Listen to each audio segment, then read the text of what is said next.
নমস্কার বন্ধুরা, আমি শুভাঙ্গী। সমস্যার সমাধান অনুষ্ঠানে আপনাদের সবাইকে স্বাগত জানিয়ে শুরু করছি আজকের অনুষ্ঠান। আমাদের জীবনে হঠাৎ করেই এমন কিছু সমস্যা নেমে আসে যার কোনো যৌক্তিক কারণ আমরা খুঁজে পাই না। আজ আমাদের স্টুডিওতে উপস্থিত আছেন বিশিষ্ট জ্যোতিষ ব্যক্তিত্ব, যিনি তার গভীর জ্ঞান ও অভিজ্ঞতার মাধ্যমে হাজার হাজার মানুষের জীবনের অন্ধকার দূর করেছেন। আসুন স্বাগত জানাই আজকের অতিথিকে। নমস্কার, আবারও অনেক অনেক স্বাগত আপনাকে অনুষ্ঠানে। নমস্কার, জয় শ্রী ঠাকুর রামকৃষ্ণ, জয় শ্রী ঠাকুর রামকৃষ্ণ, জয় শ্রী ঠাকুর রাম। সমস্যার সমাধান অনুষ্ঠানে আপনাদের সবাইকে স্বাগত জানাই। আজকে আমরা বিভিন্ন বিষয় নিয়ে আলোচনা করব। দেখা যাক কি বিষয় নিয়ে আলোচনা হবে আজকে। জন্মছকে কালসর্প যোগ ও কর্মজীবনের সংকট, এটা নিয়ে আজকে আমাদের আলোচনা। আচ্ছা আচার্যদেব, আপনার কাছে আমার প্রথম প্রশ্ন, অনেকের জীবনে খুবই স্মুথ চলে, হঠাৎ করেই যেন একটা ঝড় আসে। যেমন আপনার কাছে আসা এই যে সৌমেন বাবুর কথাই যদি ধরা যাক, বহু জাতিক সংস্থায় বড় পদে ছিলেন এবং কিন্তু হঠাৎ মিথ্যে অপবাদ আর চাকরি যাওয়ার পরিস্থিতি তৈরি হলো। এর পেছনের জ্যোতিষীয় কারণটা কি যদি আপনি বলেন? দেখুন, সৌমেন বাবুর ছকটি যখন আমি বিচার করি তখন দেখতে পাই তার জন্মকুণ্ডলিতে একটি অত্যন্ত জটিল কাল সর্প যোগ ছিল। রাহু যখন প্রথম ঘরে এবং কেতু সপ্তম ঘরে থাকে তাকে অনন্ত কাল সর্প যোগ বলে। রাহু হলো ভ্রম, চক্রান্ত এবং হঠাৎ পতনের কারক। এতদিন এই যোগটি সুপ্ত ছিল, কিন্তু যেই তার জীবনে রাহু এবং শনির অন্তর্দশা শুরু হলো, অমনি চক্রান্তকারীরা সক্রিয় হয়ে উঠলো এবং তিনি মিথ্যে অপবাদের শিকার হলেন। তার মানে গ্রহের দশা মানুষকে হঠাৎ রাজা থেকে হঠাৎ ফকির বানিয়ে দেয় এবং অপবাদের মুখে ফেলতে পারে। এর সাবধান আমরা কি করে পাবো? সাবধানতা কি অবলম্বন করব? একদম তাই। তবে ভয়ের কিছু নেই, এর সঠিক প্রতিকার আছে। সৌমেন বাবুকে আমি শিবের আরাধনা, রাহু কেতুর বিশেষ শান্তি সস্তায়ন এবং নিয়মিত মহামৃত্যুঞ্জয় মন্ত্র জপ করার পরামর্শ দিয়েছি। তো এতে তার উপর থেকে রাহুর নেতিবাচক প্রভাব কেটে যায় এবং সত্যের জয় হয়। বুঝতে পারলে? এবং মাঙ্গলিক দোষ ও বিবাহে যে বিলম্ব, সেটা নিয়ে কথা বলবো। আমাদের সমাজে একটা মস্ত বড় সমস্যা হলো বিয়ের বাধা, জানেন তো। এবং রিমলির কথাই যদি ধরুন, রূপবতী গুণবতী ভালো চাকরি করে, তাও 32 বছর বয়সে পর্যন্ত বিয়ে হচ্ছে না। শেষ মুহূর্তে সম্বন্ধ ভেঙে যাচ্ছে। মা বাবার এত ভেঙে পড়েছেন, কি করবেন? এখানে জ্যোতিষ শাস্ত্রে কি বলছেন, আপনার কি বলা উচিত, কি করা উচিত? রিমলির মায়ের চোখেও আমি সেই জল দেখেছি। রিমলির ছকটি বিশ্লেষণ করে আমি দেখতে পাই তার জন্মছক তীব্র মাঙ্গলিক দোষ বা ভৌম দোষ রয়েছে। লগ্ন থেকে সপ্তম ঘরটি হলো বিবাহের স্থান। রিমলির ক্ষেত্রে এই সপ্তম ঘরে মঙ্গল অবস্থান করছিল এবং তার উপর শনির কুদৃষ্টি ছিল। মঙ্গল সম্পর্কের মধ্যে জেদ ও অহংকার বাড়ায়, আর শনি যে কোনো কাজে বিলম্ব ঘটায়।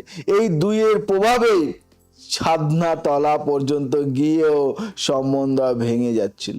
বুঝতে পারলে? তাহলে কি মাঙ্গলিক দোষ, এটা আপনি বলছেন, বিয়ে হওয়া অসম্ভব? একেবারেই নয়। সঠিক সময় সঠিক বিচার হলে এর চমৎকার প্রতিকার সম্ভব। রিমলির ক্ষেত্রে আমরা শাস্ত্রীয় নিয়ম মেনে কুম্ভ বিবাহ বা ঘট বিবাহ করাই এবং মঙ্গলের বিশেষ ব্রত করার পরামর্শ দিই। এর ফলে মঙ্গলের নেতিবাচক অগ্নিতত্ত্ব শান্ত হয় এবং খুব দ্রুতই তার শুভ বিবাহ সম্পন্ন হয়। আরো কিছু করণীয় থাকে। ভালো কথা বলেছেন। এবং ব্যবসায় মন্দা এবং যে প্রবলেমটা হচ্ছে কমোদ্রম যোগের, আচ্ছা ব্যবসায় ওঠানামা তো থাকেই, কিন্তু অরিন্দম বাবুর মতো অনেকে বড় ব্যবসায়ী আছেন যিনি কোটিপতি ছিলেন, কিন্তু হঠাৎ ঋণের জালে জড়িয়ে গেলেন। তিনি বলেছেন যে লক্ষ্মী দেবী যেন ঘর থেকে বিদায় নিয়েছেন। এটা কেন হয়েছে? এবার কেন হয় এটা? দেখো, জ্যোতিষের অর্থে প্রবাহ এবং মানসিক স্থিতি নিয়ন্ত্রণ করে চন্দ্র। অরিন্দম বাবুর কুষ্টিতে একটি বিশেষ অশুভ যোগ ছিল যাকে বলা হয় কেমদ্রুম যোগ। কেমদ্রুম যোগ বলে, কেমদ্রুম যোগ বলে। চন্দ্রের দ্বিতীয় এবং দ্বাদশ ঘরে যদি কোনো শুভ গ্রহ না থাকে তবে চন্দ্র একাকী এবং অত্যন্ত দুর্বল হয়ে পড়ে। এর ফলে জাতক সঠিক সময়ে সঠিক ব্যবসায়িক সিদ্ধান্ত নিতে পারে না। উপরন্তু ব্যবসায়ের মূল কারক গ্রহ বুধ ও রাহু দ্বারা পীড়িত ছিল, ফলে কোটিপতি মানুষও হঠাৎ দরিদ্র পরিণত হন। আচ্ছা, এই মারাত্মক আর্থিক সংকট থেকে মুক্তির উপায় কি, আপনার কি মনে হয়? এই যোগের প্রভাব কাটাতে জাতককে মানসিকভাবে শক্তিশালী করতে হয়, আমি তাকে পূর্ণিমার ব্রত রাখা, প্রতি সোমবার শিবলিঙ্গে কাঁচা দুধ অর্পণ করা এবং রূপোর পাত্রে জল পান করার পরামর্শ দিই। এতে চন্দ্রের শক্তি বাড়ে, সিদ্ধান্ত নেওয়ার ক্ষমতা ফেরে এবং ব্যবসায়ের মন্দা কেটে আর্থিক বাধা দূর হয়। খুব ভালো কথা বলেছেন। এবং পরের যে প্রশ্নটা, পড়াশোনায় মনোযোগের অভাব এবং চঞ্চলতা অনেকেই ফেস করি আমরা। তো বর্তমান যুগের মা বাবাদের সবচেয়ে বড় অভিযোগ, সন্তান পড়াশোনায় মনই দিচ্ছে না, সারাদিন মোবাইল গেম আর বন্ধুদের মধ্যে আড্ডাতেই মেতে আছে। যেমন এই আমাদের 18 বছরের যে ছেলেটি, 14 বছরের, সে আগে খুব ভালো ছাত্র ছিল জানেন তো, কিন্তু হঠাৎ কেমন বদলে গেল। এর পেছনে কি কোনো গ্রহের হাত আছে, আপনার কি মনে হয়? একদম একদম একদম অবশ্যই আছে, কেন জন্মকুণ্ডলিতে পড়াশোনা বা বিদ্যার স্থান হলো পঞ্চম ঘর। আচ্ছা। আর বুদ্ধির কারক গ্রহ হলো বুধ। ওই ছেলেটির ছকে সূর্য ও বুধ একসাথে থাকলেও তাদের মধ্যে ডিগ্রিগত দূরত্ব অনেক বেশি ছিল, যার ফলে শক্তিশালী বুধ মানে কি বলে বুধাদিত্য যোগ, যা মেধা ও একাগ্রতা দেয়, তৈরি হতে পারেনি। তার উপর পঞ্চম ঘরে রাহুর দৃষ্টি পড়ায় তার মন পড়াশোনা থেকে সম্পূর্ণ ডাইভার্ট হয়ে মোবাইল ও অনীহার দিকে চলে যায়। ভালো কথা বলেছেন, বুধাত্বের কথা যোগের কথা বলেন। তাহলে এই যে বকাঝকা না গ্রহের এই যে প্রতিকার করাই কি বুদ্ধিমানের কাজ, বকাঝকা না? একদম একদম একদম একদম বকাঝকা করলে বাচ্চার মন আরো বিষয়ে যায়, মানে বিষিয়ে যায়। আমি ওর মা বাবাকে বলি যে পড়াশুনো টেবিলে সবুজ রঙের ব্যবহার বাড়াতে, কারণ সবুজ হলো বুধের রং। সাথে প্রতিদিন সকালে মা সরস্বতীর মন্ত্র জপ এবং বুধকে শক্তিশালী করতে একটি শুদ্ধ পান্না ধারণের পরামর্শ আমি দিই। এতে মিরাকেলের মতো বাচ্চার মনোযোগ ফিরে আসে এবং অনেক অনেক ভালো থাকে। আকস্মিক দুর্ঘটনা ও অষ্টম ভাবের বিচার নিয়ে কথা বলবো। এবং আমাদের আজকের শেষ প্রশ্ন, ড্রাইভার রঞ্জন বাবু মেসেজ করেছেন, যিনি 1 বছরে 3 বার বড় দুর্ঘটনা ফেস করেছেন এবং অলৌকিকভাবে বাঁচলেও তিনি এখন আতঙ্কে গাড়ি চালানোই ছেড়ে দিচ্ছেন জানেন তো। এবং এই বারবার দুর্ঘটনার পেছনে কোনো গ্রহের দোষ আছে বা গ্রহ দায়ী কি? ঠিক বলেছো, কারণ জ্যোতিষশাস্ত্রে জন্মছকে অষ্টম ঘর হলো আয়ু, মৃত্যু এবং আকস্মিক দুর্ঘটনার স্থান। একে কালপুরুষের আয়ু ভাবও বলা হয়। রঞ্জনবাবুর ক্ষেত্রে অষ্টম ঘরে রাহু বসেছিল এবং অষ্টমের শনি ছিল দ্বাদশ, অর্থাৎ ক্ষতি ও ব্যয়ের ঘর। তার উপরে দুর্ঘটনার কারক গ্রহ মঙ্গল শনির উপর পূর্ণ দৃষ্টি দিচ্ছিল। এই অশুভ গ্রহের সংযোগের কারণেই গাড়ি চালানোর সময় হঠাৎ তার মনোযোগ নষ্ট হচ্ছিল এবং বারবার রক্তপাত ও দুর্ঘটনা ঘটছিল। এমন জীবন সংশয় থেকে বাঁচার জন্য শাস্ত্রে আমাদের কি পথ দেখাতে পারে বা কি পথ দেখায়? দেখো, শাস্ত্রের কাছে সব সমস্যার সমাধান আছে এবং থাকবেই। প্রথমত, তার গাড়িতে একটি বাহন দুর্ঘটনা নাশক যন্ত্র স্থাপন করা হয়। দ্বিতীয়ত, প্রতি শনি ও মঙ্গলবার হনুমান মন্দিরে সিঁদুর ও চামেলির তেল অর্পণ এবং নিয়মিত শিব কবচ বা মহানির্মাণ মন্ত্র পাঠের পরামর্শ দেওয়া হয়। এই দৈব সুরক্ষা কবচ জাতককে অকাল মৃত্যুর হাত থেকে রক্ষা করে। ভালো কথা বলেছেন। এবার যাব সরকারি চাকরি, এটা অনেকের মাথায় থাকে এবং সরকারি চাকরিতে বাধা ও সূর্য শনি যে শত্রুতা যোগ, সেটা নিয়ে প্রশ্ন এসছে। এবং আচার্যদেব, আজকের যে প্রশ্নটা অত্যন্ত প্রাসঙ্গিক আজকের দিনে।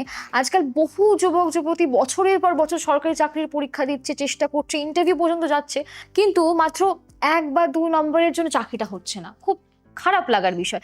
যেমন গত সপ্তাহে আপনার কাছে আসা বিপ্লবের কথাই যদি আমি বলি, আমাদের মেসেজও এসছে, উনি দর্শক আমাদের দীর্ঘদিনের, এবং তার 25 বছর কঠোর পরিশ্রমের পরেও সে সফল হতে পারছিল না। তো আপনার কি মনে হয় কি কারণ এটার? নিশ্চয় নিশ্চয় নিশ্চয় নিশ্চয় দেখুন, সরকারি চাকরির জন্য জন্মছকে মূলত সূর্য এবং বৃহস্পতি গ্রহের অবস্থান ভালো হওয়া দরকারই এটা। কারণ সূর্য হলো ক্ষমতা, প্রশাসন এবং সরকারি পদের কারক। বেশ। বিপ্লবের ছকটি যখন আমি দেখি, সেখানে একটি মারাত্মক দোষ ছিল, যাকে বলা হয় সূর্য শনির সংঘাত যোগ। তার দশম ঘরে যা কর্মের স্থান, সূর্য শনি একসাথে বসেছিল। শাস্ত্রে সূর্য শনিকে পিতা পুত্র ধরা হলেও তারা পরম শত্রু। শনি সূর্যের তেজকে আটকে দিচ্ছিল, যার ফলে সে বারবার তীরে এসেও তরি ডোবাচ্ছেন। যা তীরেও সে তবির হয়ে যাচ্ছে। হ্যাঁ। আচ্ছা, তাহলে এই যে বাধা কাটিয়ে সরকারি চাকরি পাওয়ার উপায় বা রহস্য কি? আচ্ছা আচ্ছা আচ্ছা, এর জন্য সূর্যকে শক্তিশালী করা এবং শনির কুপ্রভাব শান্ত করা জরুরি। আমি বিপ্লবকে প্রতিদিন সকালে তামার পাত্র থেকে সূর্যদেবকে অর্ঘ্য দেওয়া, জল নিবেদন এবং আদিত্য হৃদয় স্তোত্র পাঠ করার পরামর্শ দিই। সেই সাথে একটি রুবি বা চুনি ধারণ করতে বলি। এর ফলে সূর্যের বড় বৃদ্ধি পায় এবং প্রতিযোগিতামূলক পরীক্ষায় সফলতা আসে। এবং এবার কথা বলবো আমরা পারিবারিক অশান্তি এবং ভাই ভাইয়ে বিরোধ এবং মঙ্গলের ভূমি দোষ নিয়ে। এবং আমাদের সমাজে আরেকটা বড় কষ্ট হলো পারিবারিক সম্পত্তি নিয়ে বিবাদ, ভাইয়ে ভাইয়ে বিবাদ। অনেক সময় দেখা যায় রক্তের সম্পর্ক ভাইদের মধ্যে আছে, একে অপরের সাথে শত্রুতা সেটা কনভার্ট হয়ে গেছে। যেমন আমাদের প্রকাশবাবু মেসেজ করেছে, ও এবং তার ভাইয়ের ঘটনা তিনি উল্লেখ করেছে, মামলা মোকদ্দমা কোর্ট পর্যন্ত গড়িয়েছে তার ভাইয়ের সঙ্গে, এবং ঘর শান্তিতে থাকা যাচ্ছে না ঘরে। এবং এখানে কোনো গ্রহের কারসাজি রয়েছে বলে আপনার মনে হয়? দেখো, খুব দুঃখজনক বিষয়, মানে সব দুঃখজনক বিষয় হলো এটি। জ্যোতিষশাস্ত্রে মঙ্গল হলো ভাই বা ভাতৃকারক গ্রহ এবং জমি বাড়ির ভূমি কারক। যখন প্রকাশ বাবুর ছকটি আমি বিচার করি, সেখানে দেখা যায় চতুর্থ ঘর যা সুখ এবং স্থাবর সম্পত্তির ঘর, এবং তৃতীয় ঘর যা ভাইয়ের ঘর রাহু এবং মঙ্গল দ্বারা পীড়িত ছিল। একে আমরা বলি ভূমি ও ভাতৃদোষ। মঙ্গল এখানে অশুভ হয়ে ওঠায় দুই ভাইয়ের মধ্যে অহংকার ও ক্রোধের দেওয়াল তুলে দিয়েছে, যার পরিণতি এই কোর্ট কাছারি। বুঝলে? আচ্ছা, এই যে পারিবারিক শত্রুতা ও মামলার হাত থেকে মুক্তি পাওয়ার উপায় কি, এবং এর কোনো শাস্ত্রীয় পথ আছে কি? আছে, আছে, নিশ্চয় আছে। আলভাত আছে, কারণ সম্পত্তি সংক্রান্ত মামলা এবং ভাইয়ে ভাইয়ে বিরোধ মেটাতে বগলামুখী দেবীর আরাধনা অত্যন্ত ফলদায়ক। প্রকাশবাবুকে আমি বাড়িতে মঙ্গল যন্ত্র স্থাপন করার এবং প্রতি মঙ্গলবার হনুমানজিকে সিঁদুর অর্পণ করার পরামর্শ দিয়েছি। এতে মঙ্গলের উগ্রতা কমে, আইনি জটিলতা কাটে এবং সম্পর্কের পুনর্মিলন ঘটে। খুব ভালো কথা বলেছেন। এবং পরের প্রশ্ন আমার বিদেশে কর্মসংস্থান বা সেটেলমেন্ট, যেটা দ্বাদশ ভাব, তার বিচার নিয়ে বলবো। এবং এখনকার বহু ছেলেমেয়েরা স্বপ্ন থাকে যে পড়াশোনা বা চাকরি সূত্রে বিদেশে যাব, ফরেন যাব বা ফরেন ট্যুর করব, কিন্তু অনেকে ভিসা পাচ্ছেন না, এটা সমস্যা। আবার কেউ বিদেশে গিয়েও টিকতে না পেরে আবার ফিরে আসছেন। যেমন আইটি ইঞ্জিনিয়ার অনন্যা আমাদেরকে মেসেজ করেছে, খুব ভালো প্রশ্ন লিখেছে। বহু চেষ্টা করেও তার ফরেন প্রজেক্ট হচ্ছিল না। বিদেশে যাওয়ার জন্য কোনো কোনো মানে গ্রহের ভালো থাকা কি দরকার, আপনার কি মনে হয়? তো বিদেশে যাতায়াত বা পাকাপাকিভাবে বসবাসের জন্য জন্মছকের নবম ভাব মানে ভাগ্য ও দূর ভ্রমণ, এবং দ্বাদশ ভাব হলো বিদেশ বা দূরবর্তী স্থান বিচার করা হয়। আর এর কারক গ্রহ হলো রাহু এবং শনি।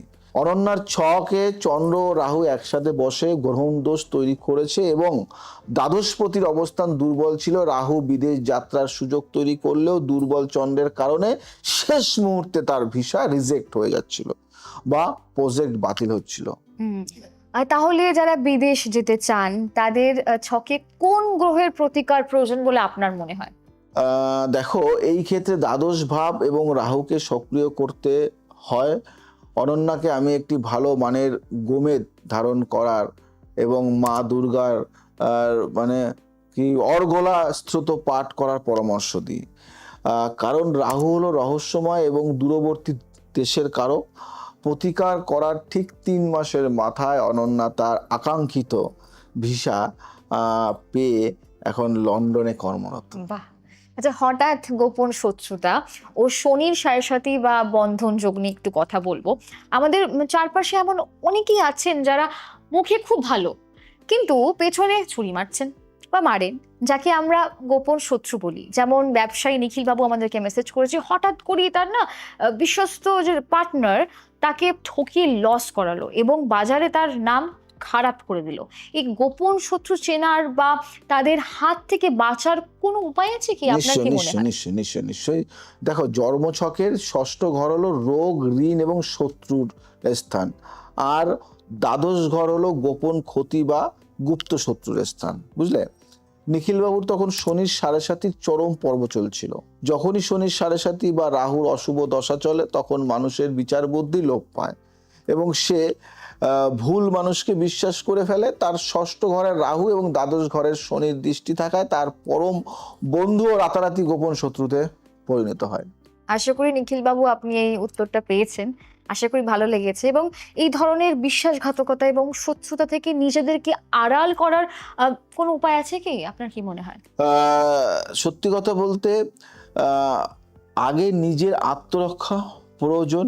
এর জন্য বজরং বাণ পাঠ করা এবং শনিবারে কালো তিল ও সর্ষের তেল দান করা উচিত। নিখিল বাবুকে আমি একটি লোহা বা পঞ্চধাতুর আংটি ধারণ করতে বলি এবং দক্ষিণাকালী স্তোত্র পাঠের পরামর্শ দিই। এতে শত্রুরা নিজে থেকেই পরাস্ত হয় এবং জাতকের ক্ষতি করতে পারে না। খুব ভালো কথা বলেছেন। এবার যাব মানসিক অবসাদ, ডিপ্রেশন অনেকেই ফেস করি, এবং চন্দ্র শনির যে বিষযোগ সেটা নিয়ে একটু কথা বলবো। এবং আজ আমাদের যে প্রশ্নটা অত্যন্ত ইমোশনাল এবং সংবেদনশীল। বর্তমান যুগে ডিপ্রেশন বা মানসিক অবসাদ একটা বড় একটা মহামারী বলতে পারেন আপনি, এবং সব সুখ স্বাচ্ছন্দ্য থাকা সত্ত্বেও মানুষ যেন একাকিত্ব ফেস করছে, একটা ডিপ্রেশনে চলে যাচ্ছে, মানে আত্মহত্যার চিন্তা মাথায় আসছে। যেমন আমাদের তরুণ প্রীতির ঘটনা যদি আপনি দেখেন, সব থেকেও সে সবসময় মন মরা হয়ে থাকছে, এবং তার কান্নাকাটিও তিনি করছেন। এটা কেন হয় বলে আপনার মনে হয়? দেখো, এটা আজকের যুগের খুব বড় সমস্যা। জ্যোতিষে আমাদের মনকে নিয়ন্ত্রণ করে। চন্দ্র জন্মছকে চন্দ্র যদি শনি গ্রহের সাথে যুক্ত হয় বা শনির পূর্ণ দৃষ্টিতে থাকে তবে তৈরি হয় মারাত্মক বিষযোগ, তাই না? বিশ্বগা। শনি হলো অন্ধকার আর চন্দ্র হলো আলো। শনি চন্দ্রকে গ্রাস করলে মানুষের মন থেকে সমস্ত আনন্দ হারিয়ে যায়। পৃথিবীর ছকে এই বিষযোগ থাকার কারণে সে চরম মানসিক অবসাদে ভুগছিল, যার বৈজ্ঞানিক কোনো ব্যাখ্যা ডাক্তারেরাও পাচ্ছিল না, বুঝলে? খুব ভালো কথা বলেছেন। এবং এই মানসিক অন্ধকার থেকে একজন মানুষকে কিভাবে বার করা যায় বলে আপনার মনে হয়, বা আনা সম্ভব কি? আচ্ছা আচ্ছা আচ্ছা, এই বিষযোগ কাটানোর একমাত্র উপায় হলো চন্দ্রের শক্তি বাড়ানো এবং শিবের শরণাপন্ন হওয়া। এবার শিব হলেন কি? চন্দ্রশেখর, যিনি চন্দ্রকে মাথায় ধারণ করেন। প্রীতিকে আমি প্রতি সোমবার ওম নমঃ শিবায় মন্ত্র জপ এবং শিবলিঙ্গে জল ঢালা এবং একটি মুক্ত ধারণের পরামর্শ দিই। এর ফলে তার মনের অন্ধকার কেটে যায় এবং সে আবার স্বাভাবিক হাসি খুশি জীবনে ফিরে আসে। খুব ভালো কথা বলেছেন। এবং পরের যে বিষয়টা নিয়ে আমরা আলোচনা করব সেটা হলো পৈতৃক সম্পত্তি লাভে বা যে বাধা পৈতৃক সম্পত্তি, ও শনি রাহুর যে প্রেত বা পিতৃ দোষ, সেটা নিয়ে কথা বলবো। আচ্ছা আচার্যদেব, আমাদের সমাজে এমন অনেক মানুষ আছেন যারা নিজেদের প্রাপ্য পৈতৃক সম্পত্তি বলুন বা বাবার আমলের যে জমি বাড়ি সহজে পান না, অনেক মামলা মোকদ্দমা করতে হয়। যেমন গত মাসে আপনার কাছে আসা এক অমল বাবুর কথা যদি আমি বলি, তাহলে নিজের বাড়ি বাবার সম্পত্তি আছে, অথচ শারীরিক বিবাদ আর আইনি জটিলতায় বছরের পর বছর তিনি তা ভোগ করতে পারছিলেন না। এর পেছনে কোন গ্রহর বাধা থাকে বলে আপনার মনে হয়? দেখুন, পৈতৃক সম্পত্তি বা বংশানুক্রমিক ধন সম্পদ পাওয়ার ক্ষেত্রে জন্মছকের অষ্টম ঘর এবং নবম ঘর, যা পিতৃস্থান, বিচার করা হয়, মানে আমরা করি যেটার বিচার আর কি। অমলবাবুর ছকটি যখন আমি বিশ্লেষণ করি তখন দেখতে পাই তার নবম ঘরে সূর্য এবং রাহু একসাথে বসেছিল। শাস্ত্রে সূর্যকে পিতার কারক ধরা হয়। সূর্যের সাথে রাহুর এই অবস্থান জন্মছকে পিতৃদোষ তৈরি করে, বুঝতে পারলে? এর ফলে জাতক পিতার ভালোবাসা থেকে যেমন বঞ্চিত হতে পারে, তেমনি পৈতৃক সম্পত্তি নিয়েও চরম মামলা মোকদ্দমা ও বাধার সৃষ্টি হয়। আচ্ছা, এই যে পিতৃদোষ থেকে মুক্তির যে উপায় এবং নিজের প্রাপ্যটা ফিরে পাওয়ার কোনো উপায় আছে কি? দেখো, পিতৃদোষের কারণে জীবনের শুধু সম্পত্তি নয়, আচ্ছা, বংশবৃদ্ধিও আটকে যায়, বুঝতে পারলে? এর প্রতিকারের জন্য অমলবাবুকে আমি গয়া বা কোনো পবিত্র তীর্থে গিয়ে ত্রিপিণ্ডি শ্রাদ্ধ বা পিতৃশান্তি করানোর পরামর্শ দিই।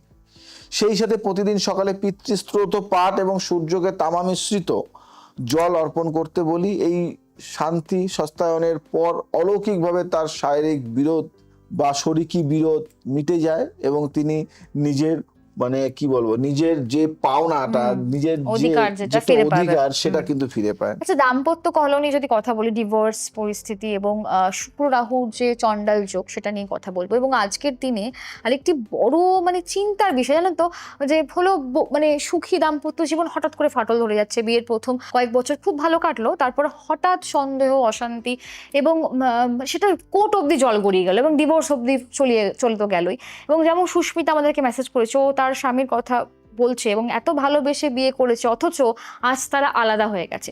এই জ্যোতিষীয় ব্যাখ্যা কি আপনি দিতে পারবেন এর? খুবই প্রাসঙ্গিক প্রশ্ন। দম্পতির মধ্যে সুখ, ভালোবাসা এবং বৈবাহিক আনন্দের কারক গ্রহ হলো শুক্র, ভেনাস।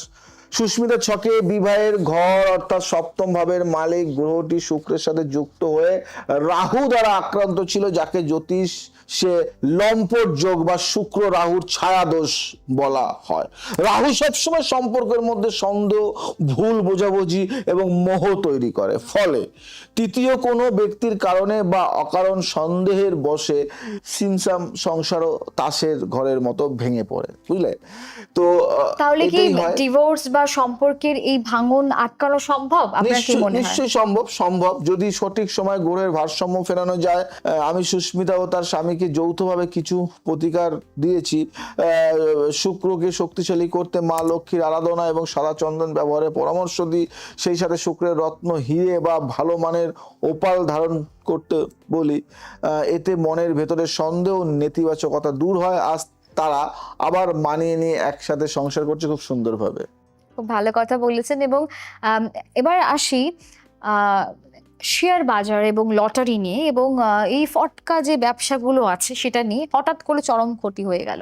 এবং বর্তমান যুগে এই যুব সমাজের মধ্যে শেয়ার মার্কেট বা ক্রিপ্টোকারেন্সি বলুন, একটা কিন্তু ভীষণ স্পেকুলেটিভ বিজনেস বলে বিনিয়োগের কথা বলাই যেতে পারে এবং প্রবণতা খুব বেশি এখন স্পেকুলেটিভ বিজনেসের। এবং অনেক মানে অনেকে প্রথমে লাভ করলেও হঠাৎ এক রাতের মধ্যে সর্বশান্ত হয়ে যান। যেমন এই তরুণ আমাদের আইটি কর্মী সুদীপ্তর কথাই যদি আমি বলি, ওর ক্ষেত্রে শেয়ার বাজারে রাতারাতি কয়েক লক্ষ টাকা লোকসান করে সে এখন দিশেহারা হয়ে গেছে। এই যে ফটকা আয়ের যে ভাগ্য কোন গ্রহ ঠিক করে? দেখো, হঠাৎ প্রাপ্তি বা ফটকা উপার্জনের জন্য জন্মছকের পঞ্চম ঘর এবং একাদশ ঘর, যা লাভের স্থান, দায়ী। আর এর মূল কারক গ্রহ হলো রাহু। রাহু মানুষকে যেমন রাতারাতি রাজা বানাতে পারে, তেমন আবার ফকিরও করতে পারে। সুদীপ্তর ছকে পঞ্চম ঘরে রাহু উচ্চস্থ ছিল, তাই প্রথমে সে অনেক লাভ করেছে, কিন্তু যেমনই রাহুর সাথে নিচস্থ মঙ্গলের অন্তর্দশা শুরু হলো, অমনি তার লোভ বেড়ে গেল এবং সে ভুল শেয়ারে টাকা লাগিয়ে সব হারালো। এটাই তো হয়। এবং তাহলে কি জ্যোতিষ শাস্ত্রে শেয়ার বাজারে বিনিয়োগ করতে গেলে মানে মানে কোনো নিষেধ আছে কি? মানে জ্যোতিষ কি নিষেধ করে? দেখো, আমি বলবো আগে নিজের ছকটা যাচাই করে নিন যে আপনার ফাটকা যোগ বা লটারি যোগ আছে কিনা। যদি পঞ্চম ঘর দুর্বল থাকে, তবে শেয়ার বাজার থেকে দূরে থাকাই শ্রেয়। কেন, আর যদি বিনিয়োগ করতে হয় তবে রাহু ও বুধকে শান্ত রাখতে হবে। সুদীপ্তকে আমি প্রতি বুধবার পাখিদের শস্য দানা খাওয়ানোর এবং গণেশ স্তোত্র পাঠের পরামর্শ দিই, যাতে তার আর্থিক বুদ্ধি লোভ না পায় এবং যেন ভালো সিদ্ধান্তটা নিতে পারে। খুব ভালো কথা বলেছেন। এবং এখন কথা বলবো দীর্ঘস্থায়ী যে রোগ এবং রাহুর যে চালবাজি, সেটা নিয়ে কথা বলবো। এবং স্বাস্থ্যের চেয়ে বড় সম্পদ তো সত্যি আর কিছু হয় না স্বাস্থ্যজি। এবং কিন্তু কিছু কিছু মানুষের জীবনে এমন হয় যে শরীরে কষ্ট আছে, অথচ ডাক্তারি রিপোর্ট কোনো রোগই ধরা পড়ছে না, অনেকের হয়। এবং ডাক্তাররা বলছেন সব নর্মাল, কিন্তু রোগী দিন দিন শুকিয়ে যাচ্ছে। মানে যেমন প্রবীণ ভদ্রলোক, আমাদের প্রবীণ মেসেজ করেছে এবং বলছে যে এই রহস্যময় রোগের কারণ কি বলে আপনার মনে হয় যে শুকিয়ে যাচ্ছে দিন দিন? দেখো, জ্যোতিষ শাস্ত্রে একে বলা হয় মানে অজ্ঞাত রোগ বা ছায়া গ্রহের রোগ। জন্মছকের ষষ্ঠ ঘর হলো রোগ ও ব্যাধির স্থান। যখন ষষ্ঠ ঘরে রাহু বা কেতুর অবস্থান করে এবং তার উপর শনির কুদৃষ্টি থাকে, তখন এমন রোগ হয় যা সহজে ডায়াগনোসিস বা ধরা পড়ে না। রাহু হলো একটি ছায়া যে রোগটিকে সে রোগটিকে লুকিয়ে রাখে। হরেনবাবুর ক্ষেত্রেও তাই হচ্ছিল। ভুল চিকিৎসার কারণে তার শরীর আরো ভেঙে পড়েছিল। খুব মুশকিল এরকম হলে না। মানে এই ধরনের যে মেডিকেল সায়েন্সের বাইরে যে রহস্যময় যে শারীরিক কষ্ট থেকে বাঁচার পথ কি একটু বলুন প্লিজ। খুব ভালো কথা বলেছো। দেখো, এই ক্ষেত্রে জ্যোতিষ চিকিৎসাকে এগিয়ে আসতে হয়, আমি হরেনবাবুকে ওষুধ সেবনের পাশাপাশি রাহুর দশা কাটানোর জন্য রাহু কবচ ধারণের পরামর্শ দিই এবং প্রতি শনিবার গরিব মানুষকে কালো কম্বল বা অন্ন দান করতে বলি। সেই সাথে নিয়মিত ধন্বন্তরী মন্ত্র জপ করার কথা বলি। গ্রহ শান্ত হওয়ার ঠিক 1 মাসের মধ্যে নতুন ডাক্তারের চিকিৎসায় তার রোগ ধরা পড়ে এবং তিনি আজ সুস্থ। খুব ভালো কথা বলেছেন। এবং এবার যাব সন্তান ভাগ্য বা বংশ রক্ষায় বাধা ও গুরুচণ্ডাল দোষ, এটা অনেকেই আমরা ফেস করি, মারাত্মক দোষ। আজ আমাদের আলোচনার এই মানে প্রশ্ন আর কি। এবং বহু দাম্পত্যর যে জীবনে আমরা দেখতে পাই সবচেয়ে বড় অকুলতা নিয়ে, তা হলো সন্তান সুখ। বিয়ের অনেক বছর কেটে গেছে, সমস্ত মেডিকেল ট্রিটমেন্ট বা আইভিএফ যেটা এখন হচ্ছে ফেল করে গেছে, তাও কোল আলো করে সন্তান আসছে না। যেমন রজতবাবু আমাদের মেসেজ করেছে, তার স্ত্রীর ক্ষেত্রে হয়েছিল। সন্তান ভাগ্যের বিচারে জ্যোতিষ কি বলে বলে আপনার মনে হয়? তো একটি পরিবারের সন্তান আসা বা বংশ রক্ষা হওয়া সম্পূর্ণ দৈব কৃপা। জ্যোতিষ শাস্ত্র সন্তানের কারক গ্রহ হলেন দেবগুরু বৃহস্পতি, জুপিটার, আর সন্তানের স্থান হলো পঞ্চম ভাব। রজতবাবুর স্ত্রীর ছকে বৃহস্পতি ও রাহু একসাথে বসেছিল, যাকে শাস্ত্রে অত্যন্ত অশুভ গুরুচণ্ডাল দোষ বলা হয়। রাহু বৃহস্পতির শুভত্ব ও জীব কারকতাকে নষ্ট করে দিচ্ছিল এবং শেষ করে দিচ্ছিল। ফলে চিকিৎসায় কোনো খামতি না থাকলেও গর্ভধারণের বারবার সমস্যা হচ্ছিল। আচ্ছা, তাহলে এই গ্রহের উপাচারে কোল খালি থাকা মায়ের মুখে হাসি ফোটানো কি সম্ভব? ঈশ্বরের কৃপায় অবশ্যই সম্ভব। গুরুচণ্ডাল দোষ খণ্ডনের জন্য তাদের বাড়িতে সন্তান গোপাল মন্ত্র জপ এবং হরিবংশ পুরাণ পাঠের আয়োজন করতে বলি। সেই সাথে দেবগুরু বৃহস্পতিকে তুষ্ট করতে হলুদ রঙের পোশাক পরিধান এবং একটি খাঁটি পোকরা হলো আমি ধারণের পরামর্শ দিই। এই ধর্মীয় ও জ্যোতিষীয় উপাচারের পর ঈশ্বরের আশীর্বাদে গত সপ্তাহে তার একটি সুস্থ কন্যা সন্তানের পিতা মাতা হয়েছেন এবং মানে সে আজ খুব খুশি আর কি, হ্যাপি। আজকের প্রশ্নগুলো সত্যি অন্যরকম ছিল এবং যারা করেছেন তাদেরকে অনেক ধন্যবাদ। আপনারাও এরকম প্রশ্ন করতে পারেন। আমাদের একটা ফেসবুক পেজ আছে, ইউটিউব চ্যানেল আছে, ইনস্টাগ্রাম পেজ আছে, সেখানে আপনারা আপনার দুঃখের কথা বলতে পারেন অ্যাস্ট্রোলজার জয়দেব শাস্ত্রীজি। এবং আজকে সত্যি মানে একটা ডিসকাশন হলো, একের পর এক প্রশ্ন এবং খুব ভালো করে উত্তর দিলেন, কিন্তু সময় একদম শেষের দিকে। যাওয়ার আগে কয়েকটি কথা যদি আপনি বলেন। আমার তো অনেক কিছু বলার থাকে কিন্তু সময়ের সাথে সাথে আমরা চলতে হয়, বলতে পারি না। তবুও আমি লাস্টে বলি যে এখানে যে কোশ্চেনগুলি বলা হয়েছে আপনাদেরকে, তারা আমাদের কাছে এসেছিলেন এবং তারা নিজেরাই বলেছে যে আমাদের কথা তুমি দর্শকদের বলতে পারো, তাহলে আমরা খুব খুশি হব। যদি আমাদের এই সমস্যাতে আমরা কতটা খারাপ ছিলাম, এখন ভালো আছি, তাই বলা হয়। এবং অনেকে ভাবেন যে আমরা জয়দেব শাস্ত্রীর কাছে যাব এবং হয়তো আমার কথাও সবাই জানতে পারবে, তা নয়। আমাদের খুব আমাদের একদম সিক্রেট থাকে, তাই তো নাকি?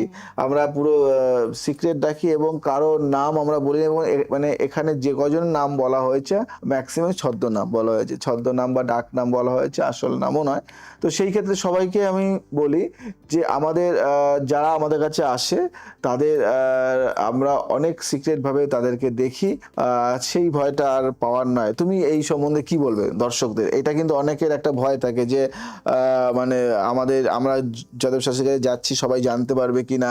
আমাকে একজন এসে বলেছে যে আমি দেখাচ্ছি এখানে কোনো ক্যামেরা ফ্যামেরা নেই, তো আমি টিভিতে চলবে না, তো এই নেই তো। না, এই বিষয়ে আমার যেটা বলার সেটা হলো, একটি দক্ষ মানুষের সান্নিধ্যে যখন আপনারা আসবেন, তখন সেই মানুষের যেমন জ্ঞান থাকবে, তার বিচার বুদ্ধি থাকবে, এটা বলাই বাহুল্য। এবং বিচার বুদ্ধিতে তিনি এমন কোনো কাজ করবেন না যেটা আপনাদের ক্ষতি হবে। তো এটাই আমি হলপ করে বলতে পারি, মানে প্রথমবার কোনো অ্যাস্ট্রোলজার এমন উন্নত মার্গের মানে কি বলবো সলিউশন আমাদেরকে দেয়। এবং সেক্ষেত্রে আমরা নির্দ্বিধায় আসুন, আমরা পুরোটা প্রাইভেসি মেনটেন করি এবং অনেক দুঃখ নিয়েও জীবনের শেষে এবং যাওয়ার শেষে আপনারা হাসি মুখেই যাবেন, এটা হলপ করে বলতে পারি। একদম। আবার আপনাদের কোনো চিন্তা নেই, আমি আছি। যারা আসতে পারবেন না তারা তো অনলাইন করছেন, আর যারা আসতে পারবেন তারা তো অফলাইন করছেন। সবটাই কিন্তু খুব চাপ আছে, মানে প্রচুর বুকিং রয়েছে, তো অ্যাভেলেবেল খুব কম এখন। আগে ছিল অ্যাভেলেবেলটা, এখন অনেকটা আগে কম। থেকে একটু স্লটটা বুক তো করে আগে থেকে আপনারা কল করে নামটা বুক করে নেবেন। আপনাদের কাছ থেকে যেতে ইচ্ছা করছে না, আজ আসি, আবার আসবো নতুন কিছু নিয়ে। ভালো থাকবেন, সুস্থ থাকবেন, সবাইকে ভালো রাখবেন। জয় শ্রী ঠাকুর।